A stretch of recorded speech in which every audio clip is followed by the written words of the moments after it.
And we're underway. Looking at these two men, I don't think there's going to be anything traditional about this one-on-one matchup.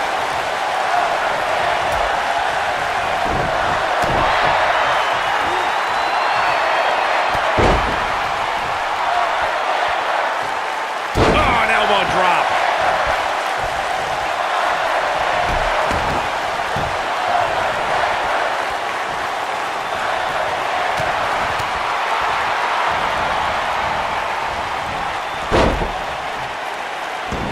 Oh, nasty impact.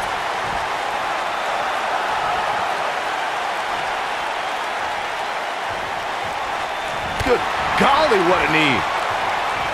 Look at the height from the Phenom.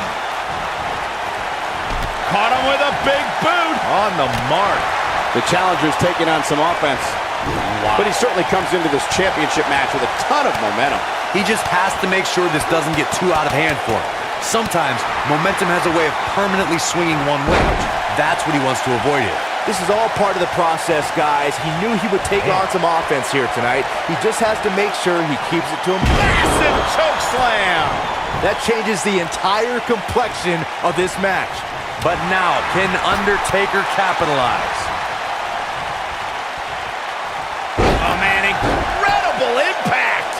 Being a sports entertainer for over 25 years will take a toll on anybody's body, yet The Undertaker continues to defy logic. Yeah, and he continues to silence any doubters.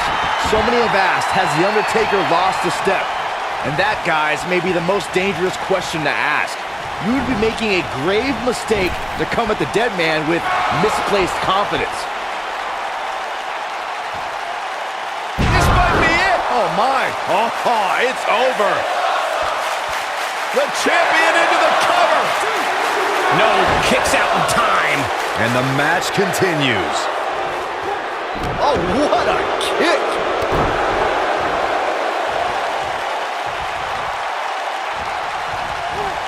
Beautiful technique.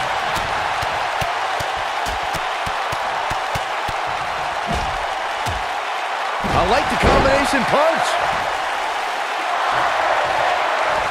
You gotta believe this one's over. The challenger's championship dreams are fading quickly. Looks like he's starting to feel the pressure of competing in this championship match. Oh, come on. Just put him out of his misery already. This is getting ridiculous. Oh, my God! But he's running on fumes here. Does he have enough left in him to capitalize? That is a huge opening for The Undertaker. But what will he do with it?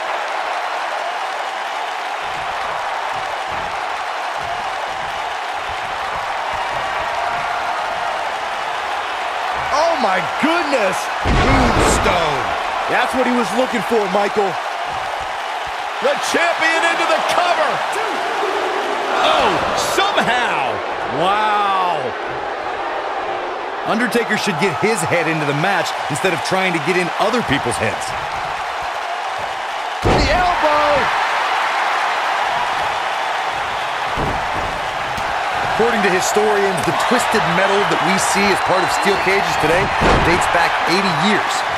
To settle a dispute between competitors Jack Bloomfield and Count Pietro Rossi, the two met inside a ring surrounded by chicken wire.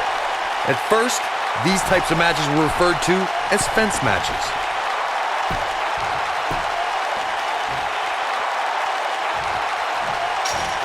Harsh impact. Corey, you gave us an impressive history of the origins of the steel cage match. I'd like to point out to our viewers that from the 1960s through the mid-1980s, chain link fences were used to enclose the ring for WWE steel cage matches. A superstar could win by pinfall submission or by exiting the cage through the cage door or climbing over the top of the cage. We should also point out, it might be cliche, but it's true here. It ain't over till it's over. And it's The Undertaker, able to break free.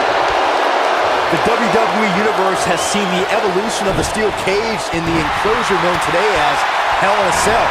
The first time an enclosed cage was seen was in October of 1983 in the last Battle of Atlanta. The enclosed cage was seen a few years later in the War Games match from the NWA. There were even cages stacked on top of each other like WCW's Tower of Doom. Byron, we talk about the progression of steel cage matches and the type of structures that have been spawned from them. I need to point out that some cages have been electrified. One was made from bamboo in the form of a Punjabi prison match. And of course, the Elimination Chamber with glass pods and steel doors. And today we have the Asylum match, where weapons are on top of the cage. Just goes to show you that times may change, but the objective to destroy an opponent remains the same. He might have... Bulldog! Wow, what a bulldog! Can he finish him off here? Here's the pin, title on the line! Here we go! And the champ kicks out. Oh man, I don't know who to root for.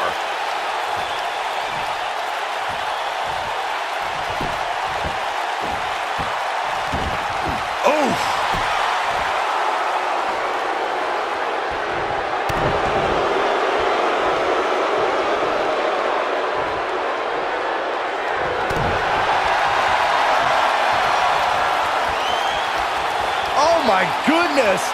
Tombstone! Pile driver! Wow. The champion into the cover! This guy just refuses to quit. How'd he do that?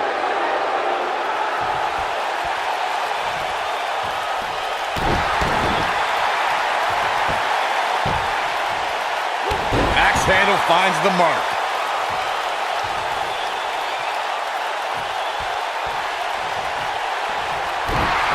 The steel cage is a massive enclosure that stands 15 feet in height. For almost 35 years, a select group of high flyers have taken their aerial assaults to greater heights. And when I say that, I mean superstars climb to the top of the steel cage, the real high-rent district, and dive off onto their opponent. And that all started with one man in October of 1983, Jimmy Superfly Snuka. To your point earlier, Byron, we've definitely seen some unbelievable attacks be launched from the top of the steel cage. And you mentioned the most iconic, the steel cage match for the Intercontinental Championship that saw Jimmy Superfly Snuka clash against bitter rival, the magnificent Morocco. There's no... Uh-oh. Going for the ride!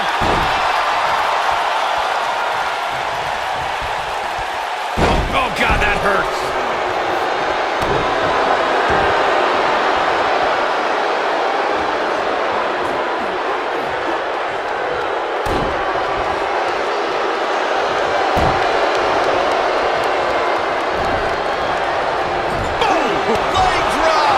I think this is the beginning of the end, Michael.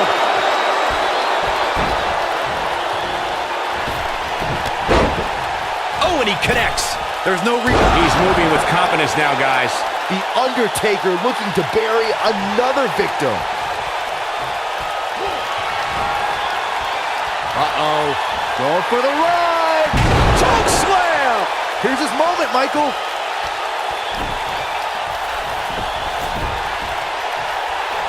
Undertaker can sense he's got the upper hand, feeling good about his chances.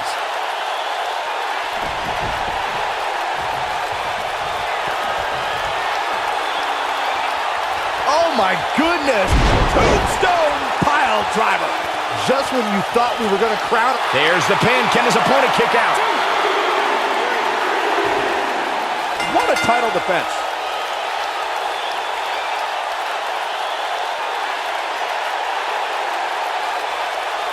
These guys gave everyone their money's worth. Here's another look.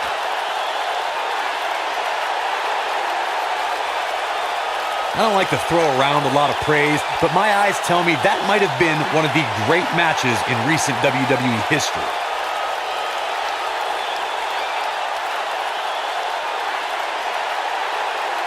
That was just one of those matches that the men involved should just be proud to be a part of. A legendary performance. Count yourselves lucky, people. You might watch WWE for years and only see a match that good a few times. Epic.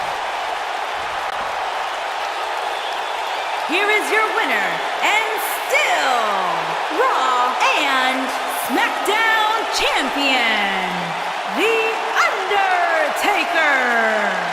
That's a win you remember for a long time. There's nothing more pure than picking up a win in a good old-fashioned one-on-one fight. Wow. Just wow. I'm speechless. What an amazing match.